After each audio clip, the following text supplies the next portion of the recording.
Bonjour, pour le dernier numéro de cette saison, nous revenons dans notre ville de départ, Bruxelles, après 1 an et 23 éditions dans lesquelles nous avons pris le pouls de l'économie réelle en Europe. Nous avons parcouru l'Union et évoqué les plans de sauvetage ou encore l'Union bancaire. Dans cet épisode, nous abordons cette question, la situation est-elle meilleure aujourd'hui?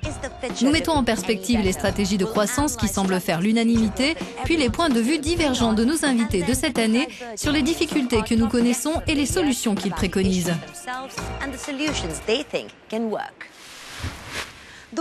S'il n'y avait qu'une seule chose à retenir de ce programme, ce serait que les données chiffrées ne sont pas que l'affaire des gouvernements et des banques. Au cours de cette année, nous avons mis en lumière de grandes notions incontournables, le PIB, l'inflation et le chômage. Passons à présent à notre cours accéléré sur l'importance, pour vous et moi et pour le monde, de l'économie européenne.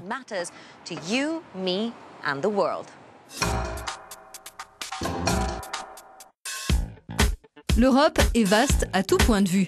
4 millions de kilomètres carrés, 503 millions d'habitants. Elle arrive en 3e position en termes de population après la Chine et l'Inde. L'ensemble de ses citoyens représente 7% de la population mondiale. Côté économique, le commerce européen pèse pour 20% des échanges mondiaux. Les 2 tiers de ce commerce sont réalisés entre pays de l'Union, ce qui souligne l'importance des relations internes pour l'Europe. Passons au PIB. La zone euro à elle seule est la 2e économie mondiale disposant d'une monnaie unique derrière les États-Unis. Mais en matière d'exportation, l'eurozone s'impose comme leader. Et à l'échelle de toute l'Europe, le résultat est encore plus massif. L'Union bat même les États-Unis en matière de biens et de services. On voit ainsi combien la santé économique de l'Europe est importante pour vous et moi, mais aussi pour le monde entier.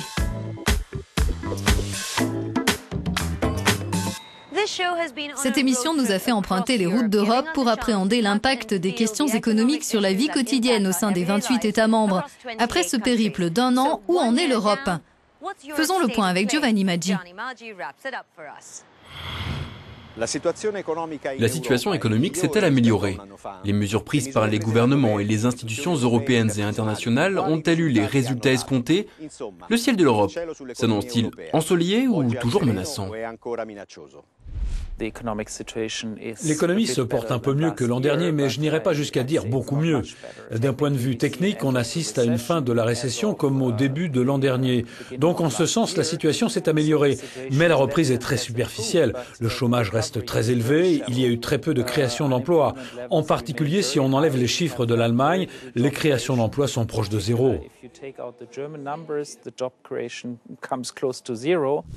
Les déficits budgétaires sont aujourd'hui sous contrôle, y compris dans les pays les plus touchés par la crise. Mais le prix à payer est fort. Les dettes publiques s'aggravent, la demande intérieure baisse dramatiquement, les inégalités et la pauvreté s'accroissent. Le chômage reste élevé. Alors, est-il temps de changer de politique publique?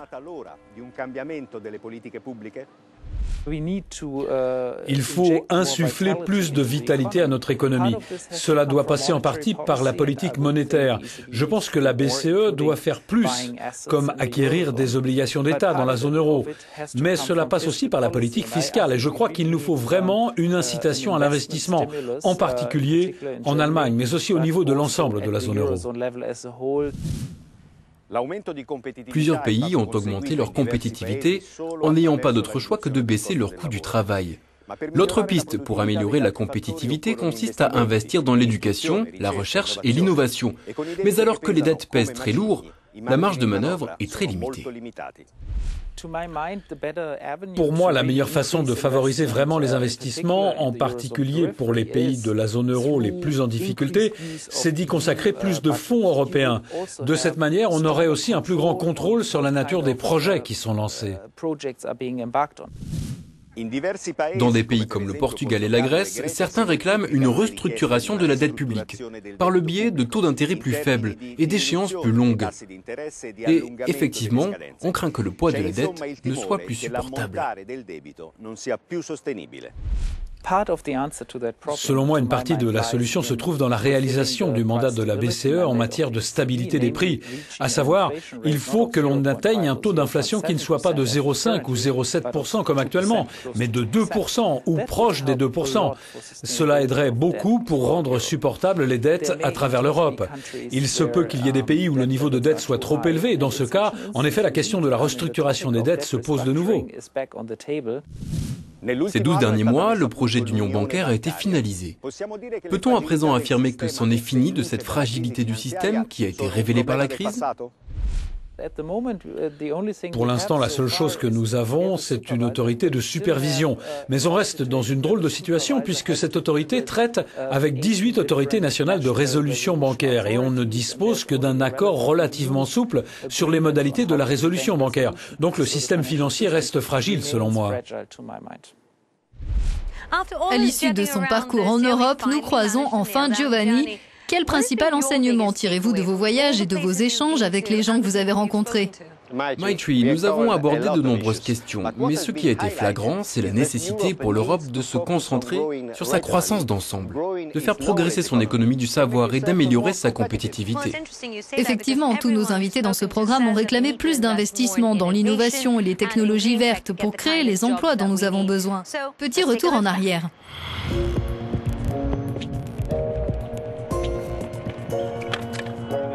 Le sport, l'alimentaire et les transports, par exemple, sont autant de terrains pour innover. Si l'Europe veut se construire un avenir durable, il lui faut identifier les secteurs où son savoir peut s'exprimer et leur consacrer de l'investissement.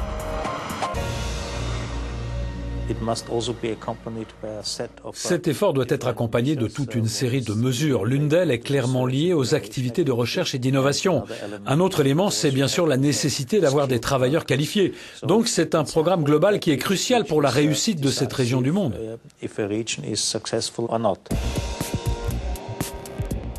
Un effort financé à hauteur de 85 milliards d'euros par le Fonds européen de développement régional au cours des 5 dernières années, auxquels viendront s'ajouter 100 autres milliards d'ici 2020.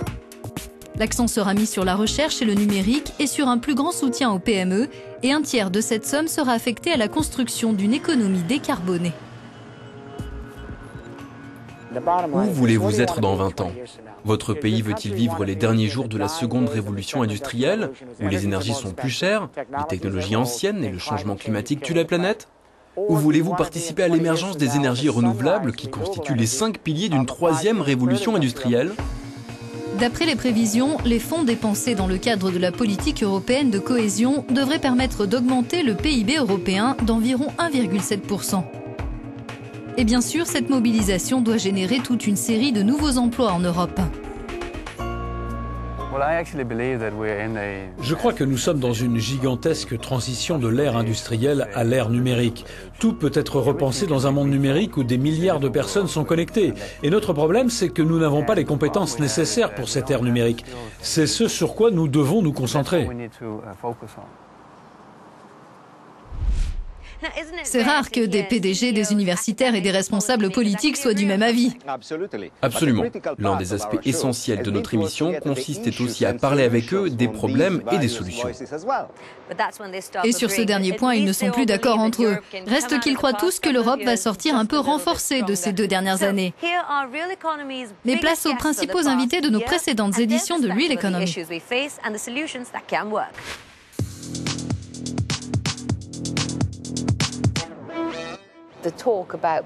Les références au plan de sauvetage et aux mesures de soutien sont encore trop présentes dans le langage utilisé.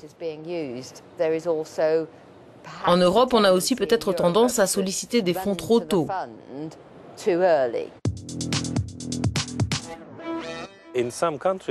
Dans certains pays, on s'interroge sur une trop grande domination des capitaux étrangers.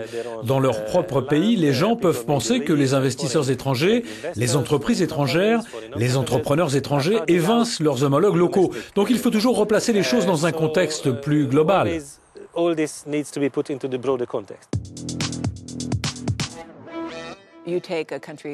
Prenez un pays comme l'Italie, dont la population vieillit plus vite que dans de nombreux autres pays. Les besoins en soins de santé et en assistance aux personnes âgées requièrent beaucoup de main-d'œuvre. L'immigration doit être une partie de la réponse, mais dans la mesure où l'immigration est dénigrée, certains hommes politiques ont intérêt à mettre en avant les différences. Si j'avais de l'influence sur la Banque centrale européenne, je pourrais vous répondre de manière ouverte et totalement sincère. Personnellement, je ferai tout ce qu'il est possible de faire pour rétablir le canal du crédit et libérer le crédit à destination des petites et moyennes entreprises en Europe, parce que c'est là que se font les créations d'emplois et on en a besoin.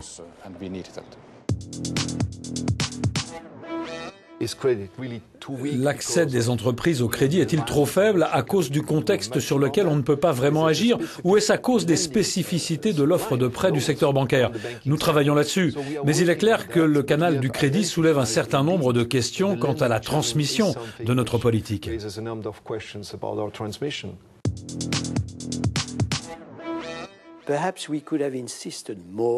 On aurait pu insister davantage sur le fait qu'en ajustant, on ne doit pas privilégier certains cercles. L'ajustement cause beaucoup de chômage. Et ce message en particulier aurait dû être délivré avec davantage de force.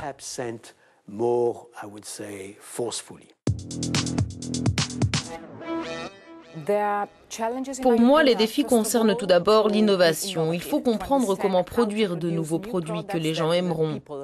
Second défi, créer des emplois et disposer de travailleurs qualifiés pour les occuper. Et le troisième défi, se tourner vers l'international.